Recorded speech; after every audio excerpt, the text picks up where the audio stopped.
Mkuu wa mkoa wa Dar es Salaam, Albert Chalamila, ameungana na Watanzania wa taasisi mbalimbali kulaani kitendo cha kushambuliwa na kujeruhiwa kwa Padri Charles Kitima.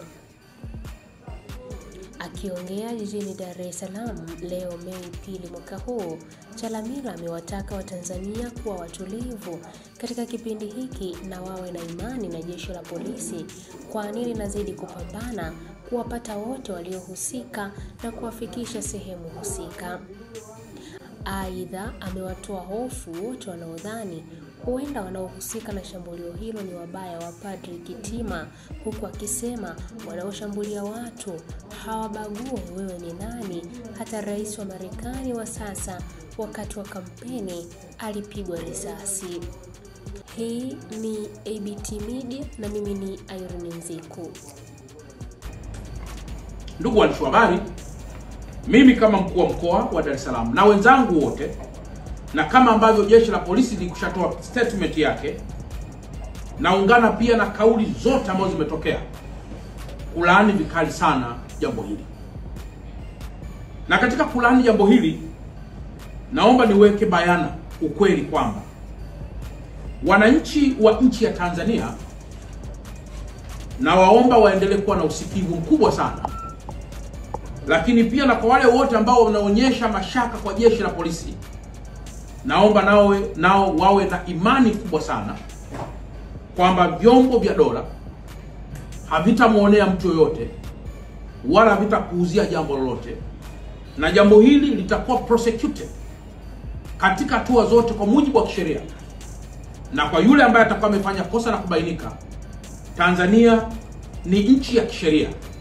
Tanzania ni nchi ambayo inafuata mlolongo wa kisheria, na kwamba kuna miongozo ya taratibu zote za utoaji wa adhabu, nyewe mnafahamu, katika Penal Code. Hayo yote yameelezwa, na kwamba mtu yoyote atakayebainika atafikishwa katika vyombo vihusika ili sheria iweze kufuata mkondo wake. Lakini jambo la pili, kama ingelikuwa ni kuweka wazi hisia za watu, if I'm asked to put clear all the sentiments ambazo zipo katika vinywa vya watu, yafuatayo ningeweza pia kuyasema. La kwanza, mnakumbuka rais wa sasa wa serikali ya Marekani, United States of America, President Trump, akiwa kwenye mlolongo wa kampeni zake, aliwahi pia kupata shambulio la kupigwa na risasi. Wale wote wanaotoa mashambulio, naomba niweke clear, ni kwamba huwa hawabagui. Hawaangalii huyu ni mwandishi wa habari, huyu ni mkuu wa mkoa, huyu ni padre, huyu ni mchungaji, huyu ni askofu, huyu ni dereva. Wao huwa hawaangalii, bali wanapofanya tukio la uhalifu wanafanya na kuona almost all people are equal.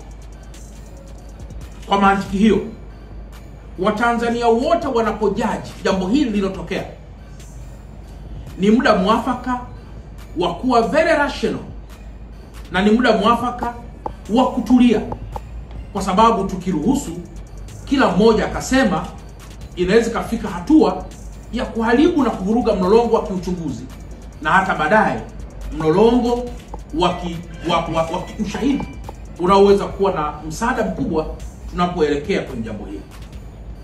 Kwa mantiki hiyo, wale wote waliofanya mashambulio hayo, naomba ni toe rai kwamba tujenge imani kwa vyombo vya dola, kwamba jambo hili litafikia mwisho na aliyefanya jambo hili atabainika.